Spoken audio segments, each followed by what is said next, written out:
Good morning, everybody. This is Pastor Willie, and this is the encouraging word for today.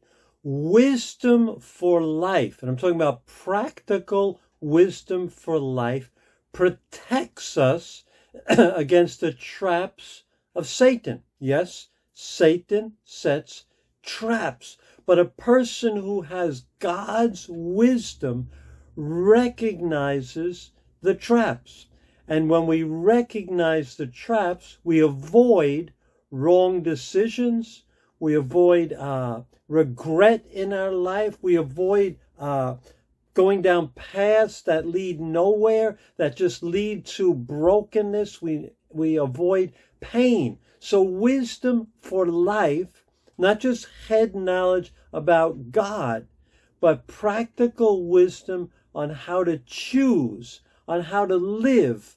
These are key to our lives. And the book of James exposes many of Satan's traps. For many years I read James. I never even saw it from that perspective. But now I'm looking at the book of James with you, and we're discovering how to expose Satan's traps. And so James is a wisdom book, just as Proverbs is a book of wisdom in the Bible, and wisdom is found in many Psalms. There's wisdom literature, as they call it, in the Bible. And that's the way to get real wisdom. You listen to what Jesus says, the things he told his disciples. This gives us wisdom. The problem is we can learn wisdom up here, but not do it as we walk in our lives. So we know it, but we don't do it. Why does that happen? Why is it hard to accept wisdom? Number one is our own rebellious nature. We think we know what is best. Number two, I believe there's not always an immediate benefit, and we're going to see that today. There's not always an immediate benefit to following wisdom. But usually, I would say almost 100% of the time, there's an immediate benefit, immediate satisfaction from following Satan's traps and temptations.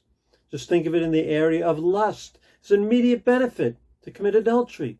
You satisfy your lust, but you will regret it so deeply, so deeply. Read chapter 7 of Proverbs.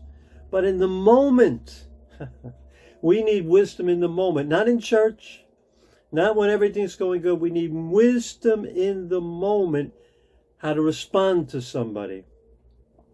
Speak less, listen more. In the moment, we have to apply that, not just in a Bible study, not just when you're listening to me or I'm listening to you.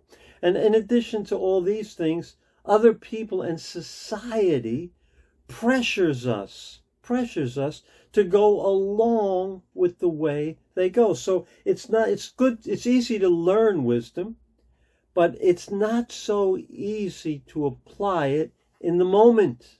There's so many forces against us. And materialism, living for the dollar bill, living for the dollar bill is prevalent in American society and American culture, materialistic culture. People even come to the United States for a quote-unquote better life, and I totally get that. But it's a materialistic life. And repeatedly, Jesus talked about money. It's one of the biggest topics he talked about. He said you can't serve God and money. You're going to love one, hate the other. Well, you'll love the other and hate the other. You can't do it. So James, of course, dives right up front in chapter 1 on the issue of materialism and the issue of money. Satan's trap is that the most important things in life are material. And you should seek first get that good job. First get your family set up. First get that house. First get this. First get that. Then you'll have time for God. put material things first. Very subtle trap of Satan. It's because those things are not wrong, quote unquote, in and of themselves, but they come with a hook. And the hook is it will control your life. It'll take your soul away. Jesus was tempted with all the kingdoms of the world will be yours if you will bow down and worship Satan. So there will be points in life, hard points, we have to choose. I see it all the time. People start following Christ. Think of people starting out, people who just come to this country and they're starting to follow Jesus. Almost immediately they get a job offer to work on Sunday, or a job offer that where they have to work so many hours they don't have time for God. There's a choice they have to make. What are they going to put first? We all have to make that choice on different levels.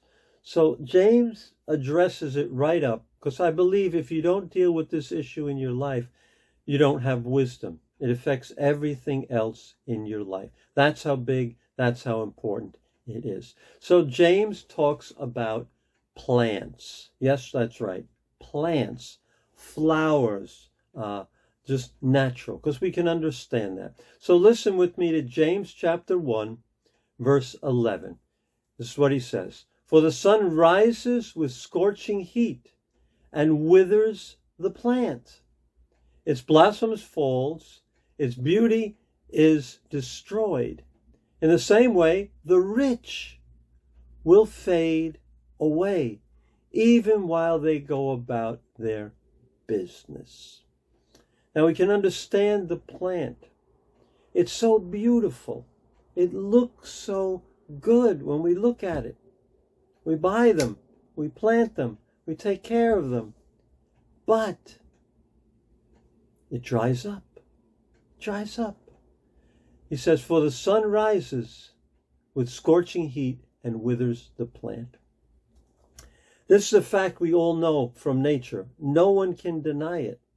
You buy a plant, you buy flowers, the sun's going to wither them. The grass of the field, green now, it will be brown later. It looks so beautiful. Right now in New Jersey, we're in a season where it's so beautiful outside. It's called the Garden State. It really is the Garden State. We have a garden outside. We love the plants. We love to work with the plants, but we know they will not endure. The sun rises. One thing we know is the sun will rise.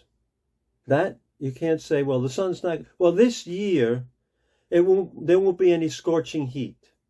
This year, the spring will just go on for the 12 months. There'll be no winter. There'll be no snow. This year, no. We know the sun will rise with scorching heat. And it happened the other day. We're in a heat wave. And one of the trees, pine trees in front, it withered. Why? Because the sun rises with scorching heat and withers the plant. Its blossoms fall and its beauty is destroyed. So we know that's fact. That's fact. So he says, in the same way. In other words, that's an example, but in the same way, the rich will, not maybe, not someday, they will fade away. So when you're attracted to go the money route, the materialism route, and leave God second, leave him in the back seat, or leave him at the bus stop, when you're tempted to go in that way, remember the facts of life, the truth of life.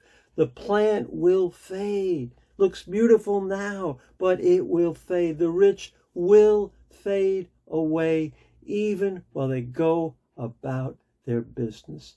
Exposing the lie. It looks so beautiful, but listen, it's only temporary. God is permanent. Put him as the foundation. Don't be distracted by the momentary things of life. So James wants us to have wisdom. I want to have that wisdom. But we have it here now. Apply it in those difficult situations where that flower looks so beautiful, so beautiful. Look at it. Remember, it will fade. The sun will rise. It will be scorched. That rich person, you look for their place one day, there'll be no more. And then what matters is what really matters, your relationship with Jesus. God bless you. I'll see you on Wednesday. I'm going to be doing the encouraging word 5 days a week again. Do my best to get a devotional out there each and every day. So God bless you, and I will see you on Wednesday on Facebook Live. Take care.